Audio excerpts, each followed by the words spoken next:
तो it has been written 7 years ago, 7 साल पहले, Varun's age was 5 times, Varun की एज क्या थी? 5 गुना थी किसका?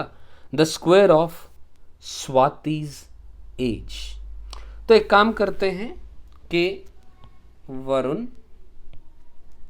ये रहा, स्वाति ये रही, और इनकी प्रेजेंट एज के बारे में बात करते हैं। वरुण की प्रेजेंट एज को हम x मान लेते हैं और स्वाति की प्रेजेंट एज को हम y मान लेते हैं। ठीक, अब 7 साल पहले की बात हो रही है, तो 7 years ago, तो वरुण की एज क्या हो जाएगी? अंडरस्टूड है x - 7, और स्वाति की एज क्या हो जाएगी? अंडरस्टूड है y - 7। सही है। अब बोला गया 7 years ago Varun age was 5 times the square of the Swati's age, यानी मैं लिख रहा हूं इस बात को, 7 साल पहले वरुण की एज यानी x - 7 was 5 times the square of Swati's age, यानी y - 7 का स्क्वायर के इक्वल था, square of the Swati's age.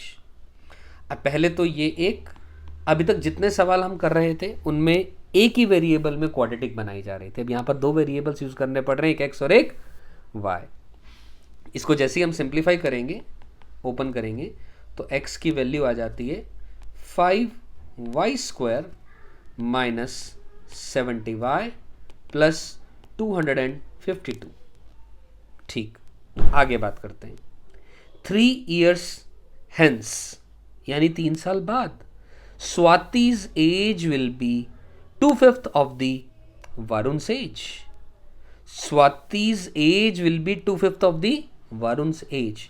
अब इस बात को ऐसे समझें, 3 years hence, इस केस को पहले आराम से डिफाइन कर लेते हैं। तब वरुण की एज क्या हो जाएगी? वरुण्स एज 3 साल बाद, 3 years hence, तो अभी की एज वरुण की कितनी है? x, क्या बन जाएगी? x + 3। और स्वाति की एज क्या हो जाएगी? स्वातिज एज 3 साल बाद क्या हो जाएगी? Obviously y + 3। यहां तक बात क्लियर हुई। अब लिखा है 3 years hence, 3 साल बाद, स्वातिज एज, स्वाति एज कितनी है स्वाति की?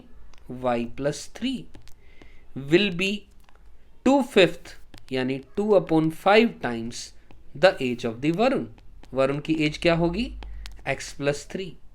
ये अनदर इक्वेशन हमारे सामने आ गई। मेरी बात समझ में आ रही है? This is the equation number 1 and this is the equation number 2। हमने उनकी प्रेजेंट एजेस निकालनी है। अब 2 इक्वेशन हैं, 2 अननोन हैं, हमें क्या करना पड़ेगा? सिंप्लीफाई करना पड़ेगा।